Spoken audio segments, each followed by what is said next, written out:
안녕하십니까. 구독자 여러분 반갑습니다. 저는 참 포도나무 병원에서 신경과 진료를 보고 있는 신경과 전문의 홍성규라고 합니다. 신경과랑 신경외과는 말부터 조금 헷갈리죠. 이제 신경과랑 신경외과의 가장 큰 차이는 신경과에서는 수술을 하지 않습니다. 그래서 수술적인 치료가 필요하지 않은 신경과 관련된 진료는 저희 신경과에서 보고 있고요. 주로 이제 신경과에서는 뇌, 그다음에 척수, 말초신경, 근육 이런 것들과 관련 있는 질환들을 봅니다. 그래서 대표적인 증상으로는 이제 두통, 어지러움, 그다음에 뇌졸중, 간질, 치매, 파킨슨병, 말초신경, 손저림, 발저림, 그다음에 자율신경 계통의 질환들, 그리고 불면증 같은 수면 질환들을 보고 있습니다. 40대, 50대의 가장 무서운 질병 중에 하나가 뇌졸중인데요. 이제 뇌졸중이 정확히 어떤 거고 어떤 증상을 가리키는지 설명 한번 부탁드릴게요. 네. 뇌졸중은 크게 이제 두 가지를 합쳐서 저희들이 뇌졸중이라고 부르는데요. 하나는 피가 터지는 뇌출혈하고요. 그다음에 혈관이 막혀서 뇌세포가 죽는 뇌경색을 두 개를 합쳐서 말을 뇌졸중이라는 말을 합니다. 뭐 예전 말로는 중풍이라는 얘기를 좀 쓰기도 했는데 정식 명칭은 뇌졸중이고 그중에 허혈성 뇌졸중이라고 해서 피가 막힌 부분이 뇌경색, 그다음에 출혈성 뇌졸중이라고 해서 피가 터진 부분이 뇌출혈입니다. 이 뇌졸중 중에 특히나 이제 허혈성 뇌졸중이라고 하는 뇌경색을 저희가 주로 보는데요. 뇌경색 같은 경우는 뇌로 가는 피가 막히면서 뇌세포가 죽으면서 나타나는 증상이에요.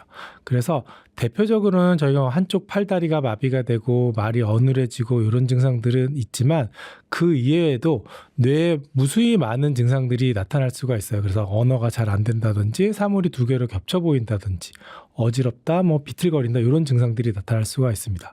뇌로 가는 혈류량이 갑자기 막히게 되면 뇌에서는 즉각적으로 증상이 나타나는데요. 보통 1분 이내에는 뇌 신경세포가 손상이 시작을 하면서 좀 망가지긴 하지만 그래도 회복 가능합니다. 다시 피가 돌면. 근데 한 5분 정도가 지나가게 되면 뇌세포가 비가역적으로 변하게 되면서 뇌세포가 죽는 뇌경색이 발생을 하게 되죠. 그리고 이런 이제 세포 사원에서는 그렇게 진행을 하지만 한 1시간 정도 이상 지나가게 되면 뇌세포 뿐만 아니라 뇌 조직 자체가 망가지게 되면서 심각한 후유증을 남길 수가 있어요. 그래서 뇌경색 같은 경우는 저희가 보통 증상 발생 3시간 이내에 병원으로 오셔서 즉각적으로 치료를 하시면 후유증을 많이 줄일 수가 있습니다. 다수의 연구에서 뇌졸중 발생률이 겨울철에 가장 높다고 하는데요. 겨울철에 뇌졸중 발생률이 높아지는 이유가 뭘까요? 네, 연구에 따르면은 계절적 영향이라고 그래서 이제 추운 날씨에 뇌졸중이 발생할 위험성이 높다고 돼 있습니다. 왜 그러냐면 이제 몇 가지 이유들이 있는데 추운 날씨에 바깥으로 나가게 되면 혈관이 수축을 하면서 안 그래도 좁아져 있는 혈관이 수축하면서 더 좁아지면서 뇌 혈류량이 떨어지고 이러면서 뇌경색이 발생할 수가 있고요.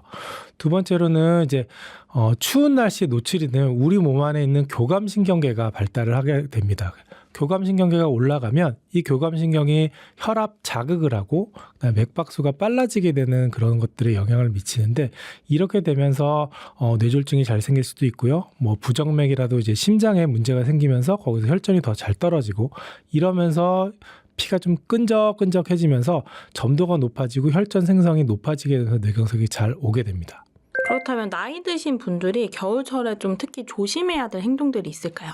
나이 드신 분들이 이제 일찍 깨시니까 밖에 새벽부터 나가시거나 새벽 운동을 즐기시거나 이럴 수가 있는데 연세 드신 분들은 첫 번째로는 이제 너무 추운 날씨에 밖에 나가시게 되면 젊은 분들보다는 혈관 자체가 약하시거나 아니면 혈관에 질환들을 가지고 계신 경우들이 많기 때문에 추운 날씨에는 야외 활동을 좀 자제하신다든지 그다음에 너무 추운 날씨에는 운동을 좀 자제하시고 운동을 하시더라도 아니면 야외 활동을 하시더라도 바깥에서 해가 많은 날 온도가 좀 높을 때 야외 활동을 해주시는 게 좋고요. 그다음에 연세 드신 분들 바깥에 추운 날씨에 밖에 나가시게 되면 넘어지거나 이런 낙상 사고들의 위험성도 높거든요. 그래서 따뜻한 날씨에 밖에 나가시는 걸 추천을 드립니다. 노인분들 같은 경우는 아침에 급하게 일어나지 말고 천천히 일어나시는 것도 필요합니다. 왜냐하면 연세 드신 분들 같은 경우는 혈압의 변동이 우리 몸에서 굉장히 취약하게 돼 있기 때문에 아침에 일어나서 벌떡벌떡 일어나시거나 그러면 혈압 강화가 될 수가 있어요. 그래서 이런 경우들은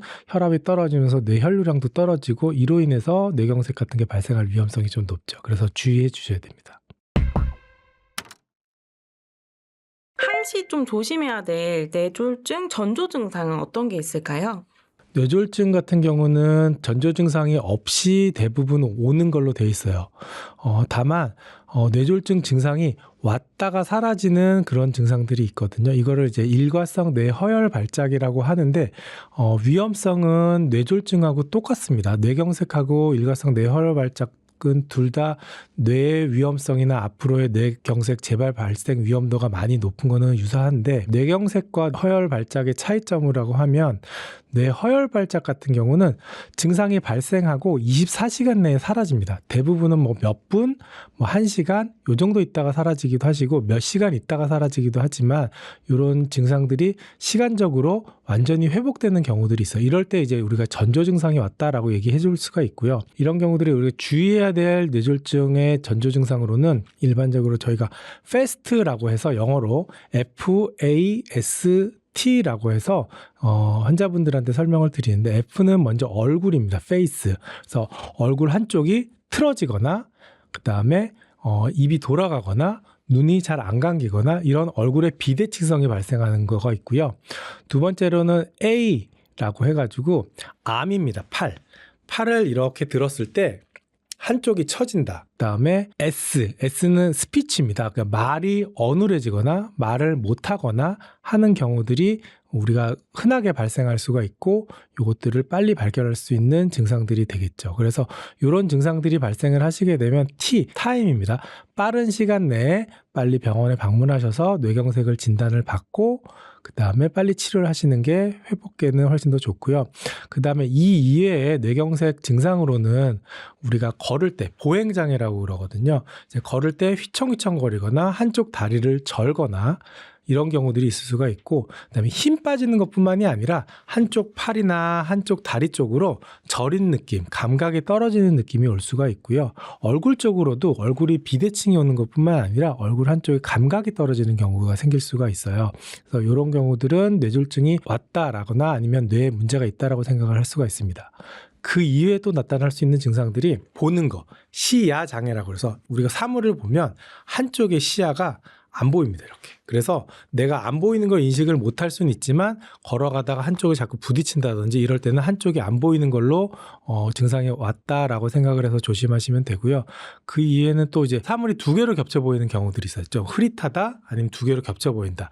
이 경우들은 이제 한쪽 눈으로 봤을 때는 괜찮은데 양쪽 눈으로 보면 사물이 이렇게 겹쳐 보이거나 이런 경우들이 생기는 경우들을 우리가 복시라고 하고 이것도 뇌졸중의 주요 증상 중에 하나가 되겠습니다. 두통이 뇌졸중 직전에 경고 신호일 수 있다고도 하셨는데 모든 두통이 그런 건가요? 모든 두통이 뇌졸중을 의미하지는 않아요. 90% 정도의 두통들은 크게 위험한 증상들이 아니고 위험하지 않은 그런 두통들이 되는데요. 약 한 10% 정도 미만으로 위험한 두통들이 있어요.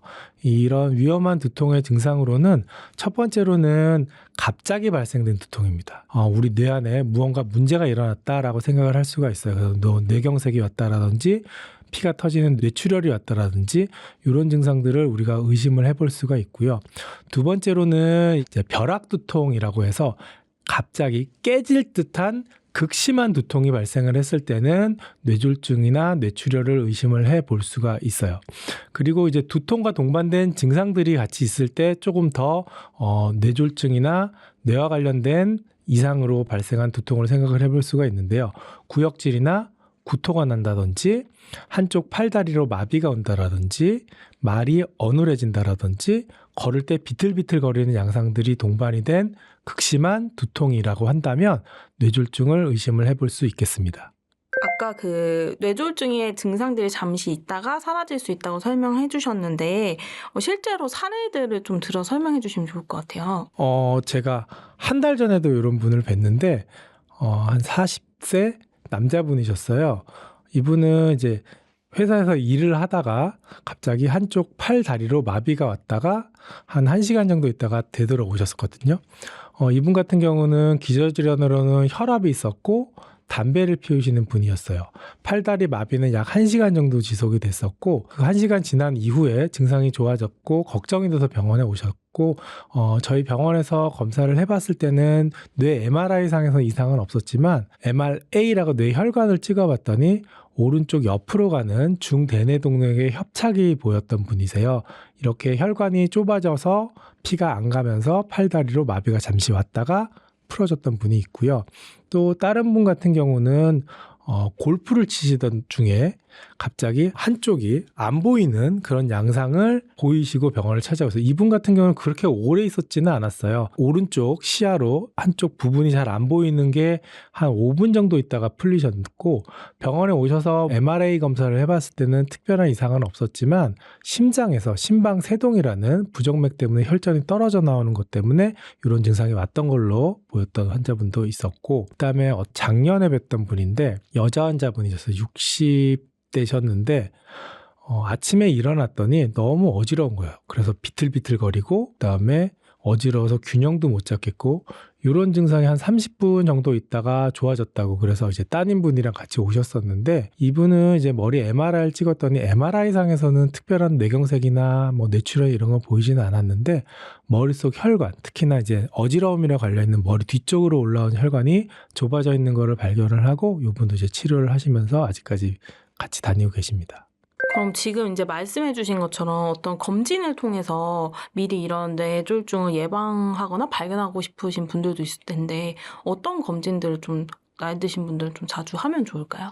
일단 뇌졸중의 원인이 이제 위험 요인들이 10가지가 있는데 첫 번째는 나이 드시는 거, 그다음에 술, 담배 같은 일상생활, 비만, 그리고 이제 고혈압, 당뇨, 고지혈증 같은 이런 성인병들이 있는데 국가검진이나 아니면 일반 건강검진으로 이런 혈액검사나 질의응답을 통해서 이런 위험 요인이 있는지를 파악을 하고요. 그다음에 뇌경색의 위험성들을 판단을 하려면 제일 좋은 건 이제 MRI나 MRA를 통해서 뇌 안에 과거에 뇌경색이 왔던 흔적이 있었던지 아니면 뇌혈관이 좁아졌는지 이런 것들을 확인해 볼 수가 있고요. 두 번째로는 경동맥 초음파라고 해서 이 목 쪽으로 초음파로 보면서 경동맥이 좁아졌는지 혈관벽이 두꺼워졌는지 찌꺼기가 낀 건 없는지를 확인해 보는 방법이 있겠습니다. 이런 검사는 대학병원 같은 큰 병원에서만 가능한 건가요? 그렇지는 않아요. 요즘은 워낙에 MRI도 많이 대중화돼 있어서 그다음에 초음파 기계도 많이 대중화돼 있어서 이런 기계들이 있는 병원이면 검사가 가능합니다. 편두통을 그냥 방치하면 안 된다고 말씀해 주셨는데 편두통의 정의와 증상이 정확히 어떤 건지 설명해 주시면 좋을 것 같아요. 국제 두통학회 진단 기준이 있어요. 편두통은 첫 번째 5회 이상 반복되는 두통이고 두 번째 약을 먹지 않았을 때 4시간에서 72시간 한 3일 정도 지속되는 두통 그리고 한쪽으로 아픈 그다음에 박동성의 심한 그다음에 일상생활을 하면 악화되는 이런 양상 중에 2개 이상을 가지고 있고 그다음에 다른 동반 증상 중에 한 가지를 가지고 있는 분들을 우리가 편두통이라는 이 동반 증상은 구역이나 구토 그다음에 빛 공포증 또는 소리 공포증 요 중에 한 가지를 가지고 있는 분들이 뇌 안에 다른 질병이 없다라고 했을 때 저희가 편두통으로 진단을 합니다. 그래서 요거는 이제 진단 기준이고요. 환자분들한테 편하게 설명드릴 때는 뭐 한쪽 머리가 아파서 그다음에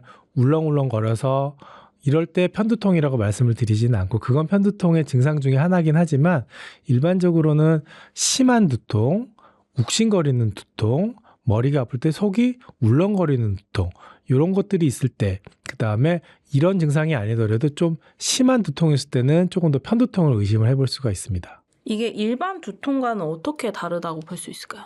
편두통 같은 경우는 그 원리 자체가 한쪽 머리가 아파서 생긴다는 건 아니고요. 뇌 안에 있는 뇌혈관과 뇌신경이 자극이 돼서 되는 두통이고 긴장형 두통 같은 경우는 머리를 둘러싼 근육과 목 쪽에 있는 근육들이 긴장을 하면 생기는 그런 차이가 있어요. 보통 일반 두통이라고 하면 이제 두통 중에서 이제 2차성 두통이라고 위험한 두통이 있어요. 그거는 뭐 뇌졸중, 뇌출혈, 뇌종양 같은 두통을 얘기를 하고 이런 경우는 한 10% 정도 미만 정도로 보통의 두통의 환자들이 있고요. 한 90% 환자, 대부분의 두통 환자들은 편두통이나 긴장형 두통이 제일 많아요. 그래서 일반 두통이라고 하면 여기서는 긴장형 두통을 얘기를 하는 것 같은데 편두통하고 긴장형 두통하고 이제 두 개의 제일 큰 차이점은 첫 번째는 두통의 강도예요. 그래서 편두통은 많이 아파요. 보통 중간 이상으로 아파서 일상생활에 지장이 있어서 아파서 잠깐 일을 쉰다든지 아니면 집에서도 머리가 아파서 좀 들어 누워서 쉬어야지 좋아지는 게 편두통의 가능성이 훨씬 더 높고 긴장형 두통 그거에 비해서는 두통의 강도가 낮아요. 그래서 일상생활 하는데 큰 불편감은 없지만 그냥 지낼만 하지만 지끈지끈한 그런 느낌으로 올 수가 있고요. 두 번째로는 이제 두통의 양상이에요. 편두통 같은 경우는 욱신욱신 하는 그런 박동성의 두통일 가능성이 조금 더 많고 긴장형 두통 같은 경우는 머리를 꽉 조이는 듯한 두통으로 묵직하다, 조인다 이런 양상으로 오게 됩니다. 세 번째로는 긴장형 두통에서는 이제 속이 미식미식거린다, 울렁거린다 이런 증상이 좀 적고요. 편두통 같은 경우는 울렁울렁거린다, 속이 안 좋다, 밥을 잘 못 먹겠다 이런 소화기관이랑 연관된 증상이 좀 많습니다. 네 번째로는 일상생활할 때 우리가 영향을 두통이 더 심해지느냐 나빠지느냐를 얘기를 해볼 수가 있는데 편두통 같은 경우는 일상생활을 하면 그러니까 머리가 아플 때 뭐 걷는다든지 움직인다든지 돌아다닌다든지 하면 두통이 좀 더 심해지는 경향이 있고 긴장형 두통 같은 경우는 일상생활 할 때 돌아다닐 때 그렇게 막 심하게 아파지거나 그러지는 않습니다. 편두통을 병원에 가서 진단을 받아야 되는 이유는 무엇인가요? 편두통 같은 경우는 우리가 이제 병원에 오셔야 되는 제일 첫 번째 이유는 뇌 안에 커다란 문제가 있는지를 확인을 하셔야 되는 겁니다. 그래서 우리가 놓치지 말아야 될 두통들, 뇌졸중, 뇌출혈, 뇌경색, 뇌종양, 그다음에 뇌혈관의 기형들, 뭐 뇌동맥류라든지 혈관이 찢어졌다라든지 하는 이러한 위험한 두통들을 감별을 해야 되는 게 병원에 오셔야 되는 가장 첫 번째 이유고요. 거기서 위험한 두통이 아니다라고 하면 그때 이제 편두통이 진료가 되는데 편두통이 있는 분들은 일반적으로 자주 있지 않은 분들은 저희가 그냥 집에서나 아니면 일상생활에서 그냥 진통제를 가끔씩 사다 드시는 거는 크게 문제가 되지 않는다고 말씀을 드리는데 병원에 오셔야 되는 경우들이 몇 가지가 있어요. 일주일에 한 2번 이상 두통이 자주 있어서 내가 진통제를 계속 먹는다라고 하면 일반 진통제로는 잘 듣지가 않기 때문에 편두통에 특화된 저희가 트립탄 계열의 약물이라든지 게판트라든지 이런 먹는 약으로 조절을 하기도 하고요. 그다음에 이런 편두통이 오래 지속이 되면 한 달에 절반 이상 반복되는 경우들 저희가 만성 편두통이라고 하는데 이 만성 편두통으로 편두통이 진행이 돼버리게 되면 편두통 치료가 힘들어져요. 환자분들은 굉장히 고통스러워 하시고 이럴 때는 저희가 예방 치료를 또 해드리면서 이 만성 편두통을 예방을 해드릴 수가 있어요. 이 예방 치료는 첫 번째 뭐 먹는 약이 있을 수가 있고요. 먹는 약으로 조절이 잘 안 되실 때는 머리에 주사를 맞는 보톡스 치료라든지 아니면 CGRP 항체 치료라는 그런 배에다 맞는 주사가 있거든요. 그런 거를 하시면서 두통의 횟수를 많이 줄여서 약 먹는 진통제를 먹는 횟수들을 좀 줄여서 만성 편두통으로 진행을 하지 않고 일상생활에서 좀 편하게 지내실 수 있도록 저희들이 도움을 드릴 수가 있습니다. 그럼 이게 만성으로 가기 전에 병원 가야겠다 하는 건 대략적으로 심한 두통이 며칠 정도 지속됐을 때 좀 판단하는 게 좋을까요? 만성 편두통의 진단 기준 자체는 한 달에 보름 이상 두통이 반복적으로 발생하시는 분들을 이제 3개월 이상 두통이 지속될 때 만성 편두통으로 진단을 하고요. 근데 일반적으로 이제 집에서 환자분들이 계실 때는 내가 그걸 셀 수가 없으니까 보통 저는 설명드릴 때 일주일에 한 2번 정도 내가 두통이 발생을 계속해서 약을 계속 먹어야 된다. 뭐 한 달 이상 지속이 되고 3달 이상 지속이 되고 이러시면 병원에 오셔서 그때는 진통제만 먹어서는 이제 다른 뭐 약물 유발성 두통이라든지 이런 부작용들이 생길 수가 있어서 그때는 예방 치료를 권유를 드리고 병원에 그때는 내원을 하셔서 체크해 보시라고 말씀을 드립니다. 아까 병원에서 진단받아야 되는 이유가 다른 큰 질병이 있을 수 있기 때문이라고 하셨는데 이 편두통이 다른 질병의 전조 증상일 가능성이 있다고 했을 때 어떤 방치했을 때 큰 병들이 발생할 수 있는 건가요?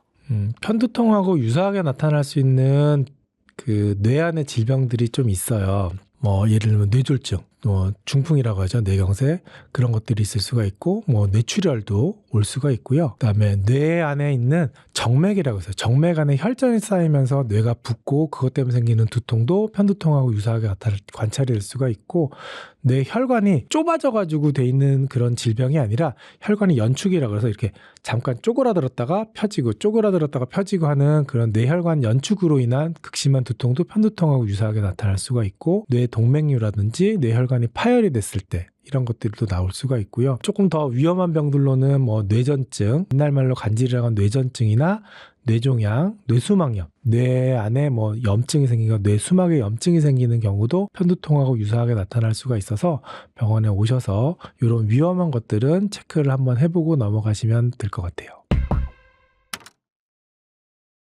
편두통을 유발하는 원인도 궁금한데요. 좀 유전적인 요인을 제외하고 뭔가 사회생활 속에서 저희가 컨트롤할 수 있는 어떤 외부 요인은 어떤 게 있을까요? 편두통은 유전적이라기보다는 가족적 경향이라고 해서 태어날 때 편두통 뇌라는 거를 가지고 태어나신 뇌가 약하신 분들이 있어요. 이런 분들은 외부 영향에 취약해서 편두통이 잘 발생을 하는데 이런 유전적인 요인을 빼더라도 편두통을 유발하는 흔한 인자들이 있어요. 첫 번째로는 수면과 관련된 부분입니다. 너무 많이 자거나 수면이 부족해질 때 우리가 편두통이 많이 유발이 될 수가 있고요.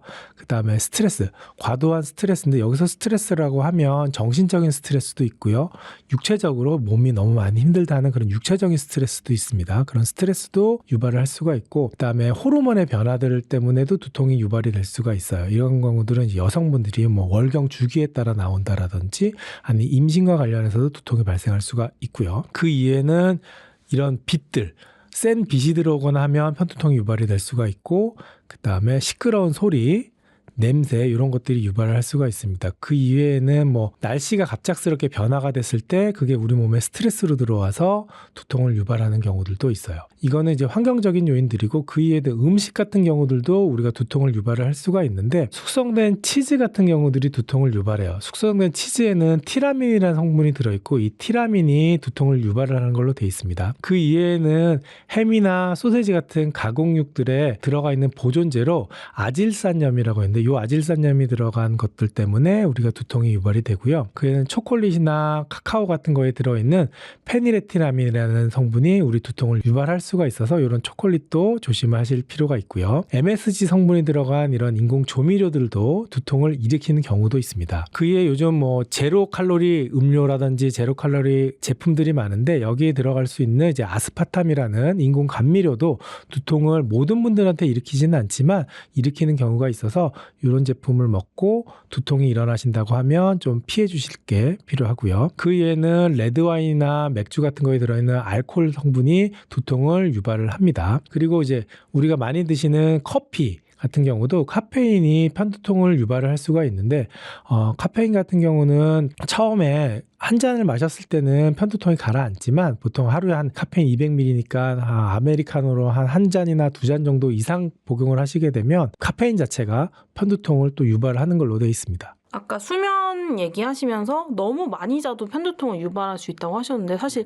잠이 요새 많이 잘수록 좋다는 인식이 많은데 많이 자도 편두통 유발되는 이유는 뭘까요? 보통 수면 시간이 사람들마다 어느 정도 편차는 있지만 7시간 내외가 적정 수면 시간으로 돼 있어서 그거보다 너무 많이 자거나 아니면 그거보다 많이 부족해서 수면 부족이 일어나거나 이러면 두통이 잘 유발이 됩니다. 방금 편두통을 유발할 수 있는 음식들에 대해서 말씀해 주셨는데 반대로 그럼 편두통에 좋은 음식도 있을까요? 편두통은 유발하는 인자를 제거하는 게 제일 좋은데 편두통에 좋은 음식이라기보다는 우리가 이제 몸 안에 탈수가 진행이 되면 편두통이 잘 유발이 되는 걸로 돼 있어요. 그래서 평상시에 물을 좀 많이 드셔서 탈수를 예방해 주시는 게 편두통을 좀 예방을 많이 해줄 수 있습니다. 아까 그 카페인이 편두통 유발할 수도 있다고 말씀해 주셨는데 요즘에 건강에 좋다고 이제 녹차나 말차 이런 음료들 굉장히 많이 드시잖아요. 그럼 이것도 카페인이 있어서 오히려 좀 안 좋을 수도 있는 걸까요? 카페인 자체로만 보면은 당연히 안 좋을 수 있죠. 그래서 항상 이제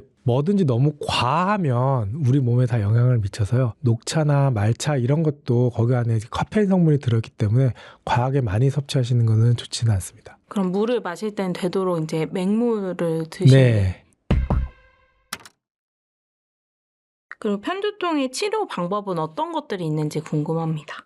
편두통은 이제 치료 방법이 환자분들이 해주시는 게 있고 병원에 오셔서 저희들이 의사들이 환자분들한테 해드릴 수 있는 것들이 있는데 먼저 환자분이 해주실 게 있어요. 첫 번째로는 두통을 일으키는 인자들이 뭔지를 판단을 먼저 해주셔야 돼요. 그래서 아까 전에 말씀드린 수면과 관련된 수면이 너무 많은지 적은지, 스트레스를 너무 과하게 받는지 아닌지, 운동을 규칙적으로 하는지 안 하는지, 그다음에 이런 햇빛이나 냄새, 소리 이런 것들 아니면 음식들이 나의 두통을 유발하는지를 먼저 보고 이런 위험인자들을 피해 주시는 게 1번이고요. 두 번째로는 편두통이 일어나지 좀 않게 몸 체력 자체를 좀 튼튼하게 만들어 주실 필요는 있어요. 그래서 편두통이 있는 분들은 몸 자체가 항상 규칙적으로 굴러가게 해서 변화를 좀 없게 만들어 주시는 게 환자분들한 그 편두통 예방에는 좀 좋거든요. 그래서 규칙적으로 첫 번째로는 일정한 시간에 주무시고 일정한 시간에 일어나시는 거, 그다음에 식사를 거르지 않고 규칙적으로 소량씩 식사를 하시는 게 필요하고요. 그다음에 체력 자체가 조금 올라가게 되면 편두통이 예방이 되기 때문에 규칙적으로 운동을 해주시는데 편두통 같은 경우는 또 너무 센 운동, 지칠 때까지 하는 운동을 하시게 되면 편두통이 유발이 되는 경우도 많기 때문에 저강도의 운동을 규칙적으로 꾸준히 해주셔서 체력을 좀 길러주시는 게 필요하고요. 그리고 우리 몸이 탈수가 되게 되면 편두통이 유발이 되기 때문에 규칙적으로 하루에 1리터에서 2리터 정도 되는 수분을 규칙적으로 보충을 해주시고 그다음에 흡연, 음주 같은 건 좀 피해 주시는 게 도움이 됩니다. 요거는 이제 환자분들이 해주셔야 되는 거고 병원에 오시면 이제 병원에서 이런 것들이 일단 기본적으로 잘 지키시라고 말씀을 드리고 병원에서 해드릴 수 있는 치료는 크게 두 가지로 나뉘어요. 하나는 급성기 치료고요. 두 번째는 예방 치료라고 하는 걸 합니다. 첫 번째 말씀드린 급성기 치료라는 거는 편두통이 생겼을 때 그 고비를 잘 넘어갈 수 있게 해주는 치료입니다. 이 급성기 치료에는 저희가 사용할 수 있는 약이 그냥 일반 진통제류가 있고요. 그다음에 편두통에 특화된 약물인 트립탄 계열의 약물을 저희가 사용을 해볼 수가 있어요. 그래서 이제 급성기 치료 같은 경우는 일반 진통제의 약을 먹고서 괜찮으시면 그 약 가끔씩 드시는 건 좋은데 일주일에 내가 2번 이상 이런 두통이 반복이 된다. 그래서 내가 일주일에 2번 이상 진통제를 복용을 한다라고 하시면 병원에 오셔서 그때부터는 예방치료를 저희들이 권유를 합니다. 예방치료 같은 경우는 하는 이유는 만성기 편두통이라는 걸로 진행되는 걸 막아서 뇌 자체가 편두통에 예민하게 반응해서 자주 편두통이 생기고 약을 먹어도 반응이 없는 걸 줄이는 걸 목표로 하고요. 그렇게 만성기 편두통을 예방을 하게 되면 환자분들이 좀 일상생활에 빨리 복귀를 하고 편안하게 지내실 수 있기 때문에 그런 예방치료를 합니다. 이 예방치료 같은 경우는 저희가 한 3가지 정도 현재까지 나와 있는 걸로 있는데 첫 번째는 먹는 약이 있어요. 이 먹는 약은 저희가 이제 베타블로커라고 해서 심장 박동과 관련된 약이긴 한데 그런 약들 그리고 이제 뇌전증과 관련된 간질과 관련된 약들 그다음에 우울증과 관련된 약들을 저희들이 사용을 하면서 편두통의 횟수를 좀 줄이는 방법이 있고요. 이런 거에 큰 효과를 받지 못하시는 분들은 첫 번째는 이제 주사 치료를 해볼 수가 있는데 이 주사 치료가 2가지가 있어요. 현재 나온 걸로는 첫 번째 이제 보톡스 치료 같은 경우는 3달에 한 번씩 주사를 맞으면서 치료를 해볼 수가 있고 그 이외에 CGRP 항체 치료라는 게 있어요. 이 CGRP의 항체 주사를 한 달에 한 번씩 배에 한 번씩 맞으면서 요 편두통을 예방을 해볼 수가 있겠습니다. 두통약을 과용하면 약물 과용 두통이 생길 수도 있다고 말씀하셨는데 약을 먹었는데 왜 두통이 더 발생하는 건가요? 처음에는 머리가 아파서 진통제를 우리가 먹죠. 근데 보통 한 달에 한 보름 이상 어떤 경우들은 좀 센 진통제 같은 경우는 한 달에 한 열흘 이상 약을 드시게 되면 이 몸 안에 이 약이 쌓인다고 저희들이 표현을 하거든요. 약에 중독된다라고 표현을 하는데 제일 처음엔 머리가 아파서 약을 먹지만 나중에 약을 그렇게 자주 드시게 되면 몸 안에 약이 부족해지면서 우리 뇌에서 약을 달라고 두통이 있다라고 증상이 나타납니다. 그래서 이제 처음에는 아파서 약을 먹지만 나중에 주객이 전도돼서 몸 안에 약이 부족해지면서 약 달라고 머리가 아파지죠. 혹시 약이 좀 몸 안에 쌓인다고 하셨는데 이게 두통약이나 이런 진통제류가 간에 부담이 되는 경우도 있을까요? 모든 약 자체는 간에 부담이 돼요. 그래서 정해진 용량 이외에 과용으로 약을 드시게 되면 하루에 3번 먹어야 되는 약인데 난 머리가 너무 아파서 하루에 3번이 아니라 4번, 5번, 6번 이렇게 드시게 되면 우리 몸 안에서 그 약물을 분해할 때 간에서 분해가 되는데 이 분해가 너무 자주 일어나게 되면 간에 독성이 쌓이면서 간에 부담을 줄 수가 있죠. 그렇다면 이제 두통을 유발할 수 있는 과용이라는 게 어느 정도 먹는 게 과용일까요?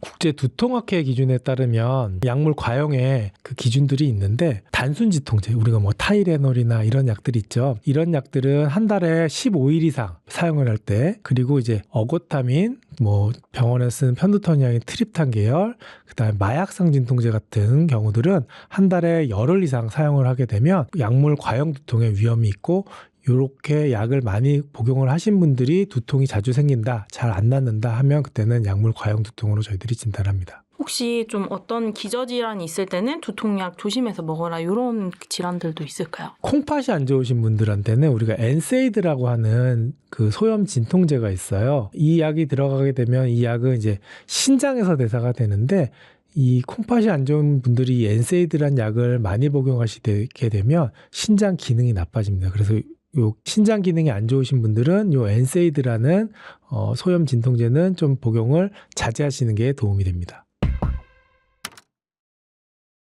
대사증후군이 치매를 유발할 수 있다고 하셨는데 대사증후군이란 게 정확히 어떤 건가요? 대사증후군은 제가 말씀드린 5가지 중에 3가지 이상 있는 분들을 대사증후군이라고 합니다. 첫 번째, 복부 비만, 두 번째, 고혈압, 세 번째, 고혈당, 네 번째, 고중성지방 혈증, 5번째, 낮은 HDL 콜레스테롤입니다. 요 5가지 중에서 3가지 이상 있으면 대사증후군이라고 진단을 합니다. 복부 비만 같은 경우는 남성의 경우는 허리둘레가 90cm 이상이 될 때, 여성분들은 80cm 이상이 되면 복부 비만이라고 하고요. 그다음에 중성지방은 혈액 검사에서 중성지방이 150 이상이 되시는 분들은 중성지방이 높다라고 얘기를 합니다. 고밀도 콜레스테롤이 낮은 분들은 남자에서는 40보다 낮을 때, 여성분들은 50보다 낮을 때 고밀도 콜레스테롤 HDL이 낮다라고 표현을 하고요. 혈압 같은 경우는 135에 85 이상 되실 때, 그다음에 공복 혈당이 100 이상이 될 때는 혈당이 높다라고 합니다. 그래서 이 기준에서 3개 이상에 해당이 되시면 그때는 대사증후군이라고 합니다. 그럼 체중이 정상이어도 이제 나이 들어서 이제 배가 많이 나오신 분들도 이런 경우에 해당이 되는 경우가 많은가요? 그렇죠. 그래서 체중은 정상이지만 복부 비만이 있으신 분들, 아까 남성은 90cm, 여성은 80cm 이상 되신 분들은 체중과는 크게 상관은 없습니다. 그러면 이렇게 어떤 대사증후군이 이제 치매로 연결된 가능성이 있으실 때 몸에 나타나는 증상 같은 것들도 있을까요? 대사증후군 자체가 바로 치매를 일으킨다 라기보다는 이런 대사증후군이 있는 분들한테서 우리 몸에 다른 많은 영향을 미쳐요. 예를 들면 대사증후군이 있는 분들이 고혈압으로 진행을 한다든지, 당뇨로 진행을 한다든지, 고지혈증으로 진행한다든지 이런 영향들을 미치게 되고, 이런 것들을 통해서 이런 성인병들이 많아짐으로 인해서 치매로 유발이 많이 됩니다. 우리나라에서 대규모 역학 연구를 한번 했었는데, 거기서 한국인의 한 200만 명 가까이 되는 분들을 한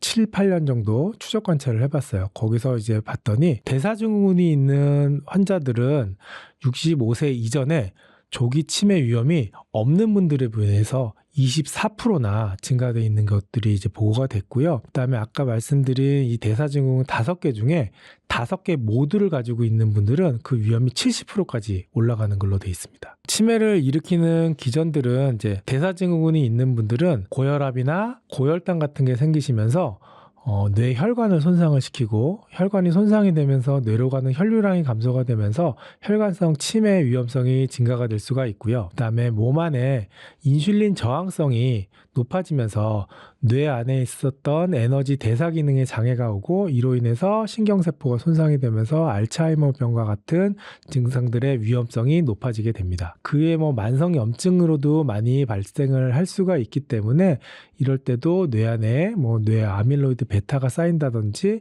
이런 것들 때문에 인지기능 저하가 올 수가 있죠. 방금 인슐린 저항성이 이제 이 질환의 진행 과정에 관련이 있는 걸 설명해 주셨는데, 그 대사 건강이 뇌혈관을 해치는 과정의 이 과정을 한 번 더 다시 설명해 주실 수 있을까요? 인슐린 저항성이라고 하는 건 뭐냐면, 우리 몸 안에 이제 음식물이 들어오게 되면 이 음식물이 대사가 되면서 포도당으로 바뀌고 혈관 안에서 이 포도당이 떠다니면서 우리 각종 영양 성분이라든지 에너지원으로 쓰이는데 이 포도당 자체가 너무 많아지게 되면 우리 몸에서 인슐린이라는 걸 분비를 해서 혈관 안에 있는 포도당을 줄입니다. 근데 이제 인슐린 저항성을 가지고 있게 되면 이 인슐린이 나와도 혈관 안에 있는 포도당들을 우리 몸속으로 끌어온다든지 이런 반응들이 감소가 되는 거예요. 인슐린에 대해 반응이 떨어지는 걸 이제 인슐린 저항성이라고 하는데 이로 인해서 이제 근육이나 지방세포 안으로 이 포도당이 자꾸 들어와서 이제 혈관 안에서 포도당을 줄여야 되는데 이것들이 인슐린 저항성이 있게 되면 근육이나 지방세포 안에서 이 인슐린에 대한 반응이 떨어지고 이걸 해결하기 위해서 인슐린이 점점 많이 분비를 하면서 다른 여러 가지 문제들이 발생을 합니다. 그래서 혈압도 올리기도 하고요. 인슐린 저항 때문에 고혈당이 나오면서 당뇨로 진행을 하기도 하고 이런 것들 때문에 심뇌혈관 쪽으로도 악영향을 미치게 돼서 동맥경화라든지 혈관 내 염증이라든지 그다음에 혈액 점도가 증가가 돼서 이것 때문에 뇌졸중이라든지 치매라든지 이런 것들을 유발을 할 수가 있죠. 그렇다면 비만이나 이렇게 내장지방, 복부 비만이 있으신 분들은 식단부터 바꿔야 될 것 같은데 어떤 걸 먹는 게 좀 이런 대사증후군을 좀 낮출 수 있을까요? 보통 이제 어떤 걸 먹어야지 도움이 될까요? 라고 대부분의 분들이 말씀을 하시는데 먹는 것보다 더 중요한 거는 안 먹는 게 더 중요하거든요. 그래서 이제 먼저 설명을 좀 드릴게요. 첫 번째로는 이제 술, 담배 요것들은 피하셔야 되고요. 두 번째로는 짜게 먹는 거. 짠 거를 좀 피해 주셔야 돼요. 싱겁게 드셔야 되고요. 세 번째로는 물을 좀 많이 드셔야 돼요. 그다음에 네 번째로는 칼로리량 자체를 줄여야 됩니다. 적게 드시라는 얘기예요. 이거가 일단 기본적으로 지켜지셔야 그 다음 단계로 우리가 뭐가 몸에 좋은지를 볼 수가 있죠. 이거가 잘 됐다라고 하면 이런 것들이 내가 피해야 될 것들을 잘 피하고 줄여야 될 것들을 잘 줄였다고 하시면 그 다음부터는 이제 혈당이라든지 콜레스테롤을 낮추는데 도움이 되는 식단들은 첫 번째로는 탄수화물 같은 경우는 정제된 탄수화물, 도분을 많이 한 하얀 쌀이라든지 아니면 밀가루라든지 이런 것들은 되도록 좀 피해 주시고 통곡물이나 그다음에 과일 같은 것도 과일 주스라든지 이런 게 아니라 그냥 과일을 드시는 게 더 좋고요. 그리고 이제 GI 지수라고 그러죠. 혈당 지수가 갑자기 확 오르는 그런 GI 지수가 낮은 식품들을 드시는 게 혈당을 좀 급하게 올리지 않아서 도움이 될 수가 있습니다. 두 번째로는 이제 포화지방과 트랜스지방이라고 하는 나쁜 콜레스테롤을 좀 덜 드시는 거. 얘들은 튀기거나 가공식품이거나 이런 것들이 좀 많이 되어 있어서 이런 제품들은 좀 피해 주시는 게 도움이 되고요. 불포화지방이라고 하죠. 우리가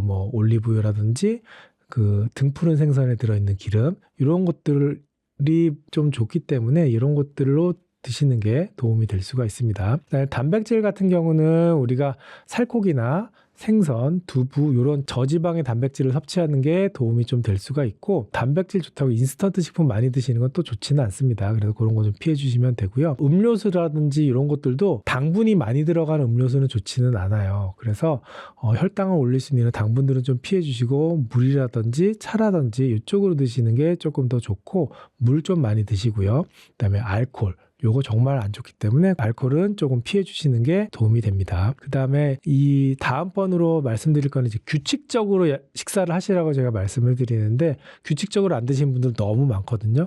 그래도 소량씩 규칙적으로 식사를 하시는 게 도움이 많이 됩니다. 운동도 좀 꾸준히 하는 게 좋다고 이제 많이 알려져 있는데 나이 드신 분들이 가장 많이 하는 게 이제 산책처럼 걸으시는 거 막 10,000보, 20,000보씩 걷는 거 이런 것도 도움이 될까요? 운동을 안 하시는 것보다는 걷는 게 도움이 됩니다. 근데 또 너무 많이 걸으시면 이제 뇌 건강에는 좋을지는 모르는데 이제 관절 건강에는 좀 안 좋을 수가 있죠. 그래서 운동을 하시더라도 걷더라도 똑바른 자세로 허리 꼿꼿이 세우시고 어깨도 똑바로 펴시고 다리에 힘을 주면서 차면서 똑바로 걸으시는 안정된 자세로 똑바른 자세로 걷는 게 중요하고요. 걷는 것도 좋지만 일반적으로는 약간 좀 빠른 걸음이나 아니면 요즘 하는 이제 좀 조깅 같은 것들을 통해서 심박동수를 좀 올리면서 땀이 살짝 나게 하는 운동이 조금 더 좋은 걸로 돼 있어서 그런 것들을 권유를 좀 드리고요. 이런 유산소 운동 같은 경우는 자주 하시는 게 좋아요. 그래서 일주일에 한 번 이건 아니고 일주일에 한 5번 정도, 한 번 할 때 그렇게 오랫동안 하실 필요는 없으니까 한 30분 정도 해서 몸에 무리가 가지 않을 정도로 운동을 해주시는 게 도움이 되고요. 꼭 유산소 운동뿐만 아니라 우리가 근력 운동도 같이 해주셔야 돼요. 뇌라는 것 자체가 이제 우리가 운동을 하게 되면 뇌 안에서 뇌를 좋게 하는 BDNF라는 이런 호르몬들이 발생해서 뇌에도 좋은 영향을 끼치는데, 이런 것들은 이제 유산소 운동 때도 분비가 되지만 근력 운동을 좀 해주시면 조금 더 분비가 잘 되기 때문에 근력 운동을 꼭 같이 해주시는데, 우리 이제 연세가 있으신 분들은 근력 운동을 한다고 해서 뭐 아주 무거운 물건을 든다든지 하실 필요는 없고요. 집에서도 제가 이제 환자분들한테 설명드릴 때는 식탁에 앉아서 의자에 앉아서 넘어지거나 다치지 않는 게 제일 중요하거든요. 그래서 식탁에 앉아서 이렇게 의자에 앉은 상태에서 일어났다 앉았다를 반복을 하시라고 해요. 의자에 앉아서. 대신에 다리 힘으로 일어나야 되기 때문에 몸을 이렇게 식탁 위에다가 손을 얹고 이렇게 일어나면 안 되고, 그냥 앉은 상태에서 넘어지지 않을 정도로 손 닫고 그냥 일어났다 앉았다를 한 번에 한 10번 정도씩 조금 쉬었다가 또 10번 하시고, 이렇게 자주 해주시면 다리 근력도 좀 붙고요. 그다음에 자리에서 일어나서 외발서기 하는 것도 우리 뇌 건강에 좀 도움이 되거든요. 균형 감각도 잡고, 그다음에 코어 근육이라든지 다리 근육 같은 거에도 근육에도 도움이 되기 때문에 일어나서 외발서기를 하는 것도 좋은데, 이제 여기서 항상 넘어지면 안 되기 때문에 전 식탁 옆에서 항상 손을 이렇게 무게를 이렇게 몸에다가 다 치는 말고 넘어지지 않을 정도로 손을 올리고 외발서기를 하시면 균형 감각이라든지 근력이라든지 회복도 하면서 위험성도 좀 낮출 수 있습니다. 그 이외에도 이제 뭐 이런 물 같은 걸로 가볍게 이제 팔 근육 같은 것도 덤벨처럼 들면서 운동을 해주시면 도움이 될 수가 있어요. 그다음에 일상생활 속에서도 걸으시는 거, 웬만한 거리들은 좀 걸으시는 거, 그다음에 엘리베이터 대신에 계단, 뭐 내가 한두 층 정도는 계단을 타고 올라갔다가 그다음에 엘리베이터 타고 또 올라가신다든지, 이런 것들을 일상 속에서 해주시면 좀 근력엔 도움이 될 수가 있습니다. 오늘 강의 잘 들어주셔서 감사하고요. 이게 여러분들께 도움이 됐으면 좋겠습니다. 저희 참포도나무병원 유튜브에 오시면 이런 건강 관련한 저희들이 자료들도 많이 올려놨으니까 필요하신 분들은 한번 방문해 주셔서 확인을 한번 해보시는 것도 감사하겠습니다.